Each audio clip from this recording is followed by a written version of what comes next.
নেতা হিসেবে আসি নাই, আমরা এসেছি জুলাই গণ অভ্যুত্থানের একজন কর্মী হিসেবে। আমরা মনে করি বাংলাদেশ আজ আক্রান্ত হয়েছে। শরীফ ওসমান হাদির গায়ে গুলি লাগার মাধ্যমে জুলাই বিপ্লব এবং বাংলাদেশ আক্রান্ত হয়েছে। বাংলাদেশ যতবার আক্রান্ত হয় ততবার তরুণরা দেশ ছাড়তে হচ্ছে। আমরা স্পষ্টভাবে বলতে চাই, বাংলাদেশের আইন শৃঙ্খলার নিরাপত্তার প্রশ্নটা গত 16 বছরে আমরা দেখেছি। গোয়েন্দা সংস্থা গত 16 বছরে এই ধরনের খেলা চলছে।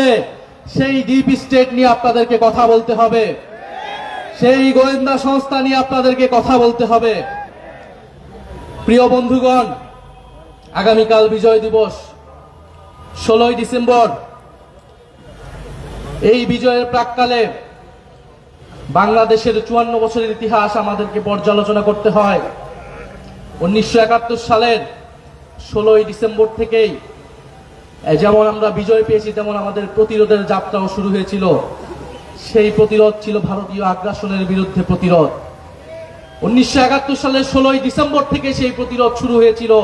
আজকে পর্যন্ত সেই প্রতিরোধ যাত্রা আমাদেরকে অব্যাহত রাখতে হচ্ছে। ফলে বাংলাদেশের মানুষকে আমাদের আহ্বান থাকবে, আগামীকাল আমরা উৎসব করতে রাস্তায় নামবো না। আগামীকাল আমরা প্রতিরোধের যাত্রা বাংলাদেশের রাস্তায় রাস্তায় পালন করব। এই ঢাকা শহরে আমরা প্রতিরোধের র্যালি করব।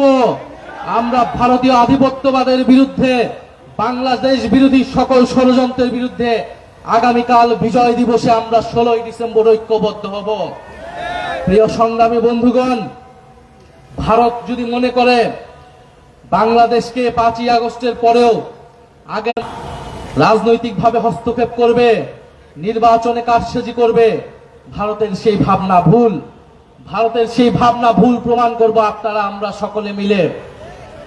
ভারতের স্বাধীনতা, সার্বভৌমত্ব, অখণ্ডতা বাংলাদেশের উপর নির্ভরশীল। ফলে ভারতকেও সাবধান থাকতে হবে। বাংলাদেশের সাথে সম্মান নিয়ে, মর্যাদা নিয়ে সম্পর্ক রাখতে হবে।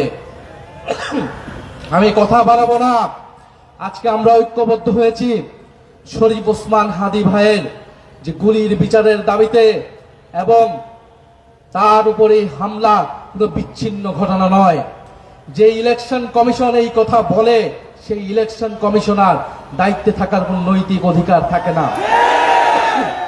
তার অধীনে কোন সুষ্ঠু নির্বাচন হওয়া সম্ভব কিনা এই প্রশ্ন আমরা গত 6 মাস ধরে করে যাচ্ছি। আমরা আশা করব অবিলম্বে তিনি তার এই বক্তব্য প্রত্যাহার করবেন। আমরা বাংলাদেশে একটি সুষ্ঠু নির্বাচনের পরিবেশ চাই, কিন্তু এই অথর্ব নির্বাচন কমিশনের অধীনে কোন নির্বাচন হওয়া সম্ভব বলে আমাদের কাছে মনে হচ্ছে না।